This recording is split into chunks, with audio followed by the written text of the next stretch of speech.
Government ने new GST reforms किए हैं जो 22 सितंबर 2025 से अलग अलग गुड्स एंड सर्विसेज में लागू होंगे। भारत ने जीएसटी रिफॉर्म की तरफ कदम बढ़ाया था, तो एक पुराना इतिहास बदलने लगा। 2017 में जीएसटी से पहले इंडिया में अलग अलग टैक्स थे, जैसे excise duty, VAT, services tax, entry tax, octroi tax, luxury tax.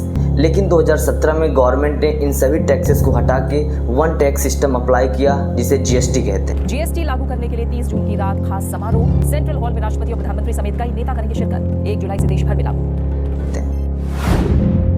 इसका मेन मकसद था टैक्स सिस्टम को इजी करना और टैक्स चोरी को रोकना। जीएसटी पे बात करें उससे पहले समझते हैं कि स्लैब्स होता क्या है। स्लैब्स का मतलब है rate of taxation. Different goods के उनके नेचर के अकॉर्डिंग उन्हें अलग अलग स्लैब्स में रखा जाता है, बाद में उन पे टैक्स रेट लगाया जाता है। अब समझते हैं कि जीएसटी काम कैसे करती है। सपोज कोई कंपनी है जो गुड्स मैन्युफैक्चर उत्तर प्रदेश में करती है लेकिन सिर्फ मध्य प्रदेश में करती है, तो वो कंपनी टैक्स सेंट्रल गवर्नमेंट को पे करेगी। तो सेंट्रल गवर्नमेंट टैक्स पे का 50% अपने पास रखेगी और 50% कंज्यूमर स्टेट को देगी। प्रश्न आता है जिस स्टेट ने उसे मैन्युफैक्चर किया है उसे क्या मिलेगा।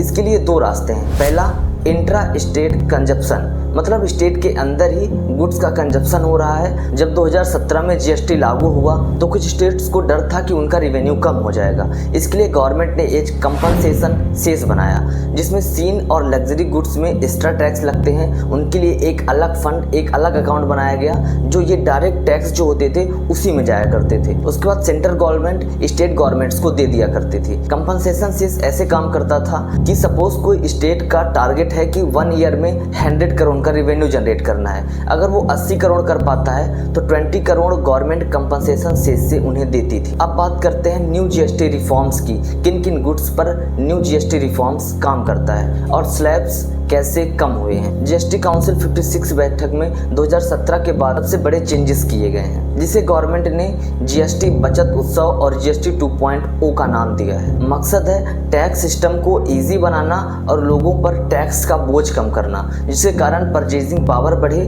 मिडिल क्लास और पुअर फैमिलीज परचेज कर सकें। पहले जीएसटी में 5%, 12%, 18% एंड 28%। अब न्यू जीएसटी रिफॉर्म्स में 5%, 18% एंड 40%। अब बात करते हैं कि 0% में कौन कौन से गुड्स एंड सर्विसेज आती हैं। एसेंशियल सामान जो कि हमारे रोजमर्रा की ज़िंदगी के लिए काफ़ी ज़रूरी हैं, जैसे दूध, घी, बटर, पनीर, इन सब में 0% टैक्स लगते हैं। पर्सनल केयर सामान जो हमारे ब्यूटी प्रोडक्ट्स हैं उन पे 18% लगता है, जैसे शैम्पू, साबुन और बहुत सी चीज़ें। अब बात करते हैं दूसरे स्लैब्स की। 18% home appliances, AC, TV, fridge, इन सब चीज़ों में पहले 28% था, लेकिन अब इसे 18% कर दिया गया है। और साथ में कार्स में भी 28 से 18% कर दिया गया है, जो छोटी कारें हैं। लेकिन एसयूवीज और बड़ी लग्जरी कार्स में अभी ये लग्जरी गुड्स के अंडर में आती हैं। और सीन गुड्स जो नशीले पदार्थ हैं, लाइक तंबाकू, सिगरेट,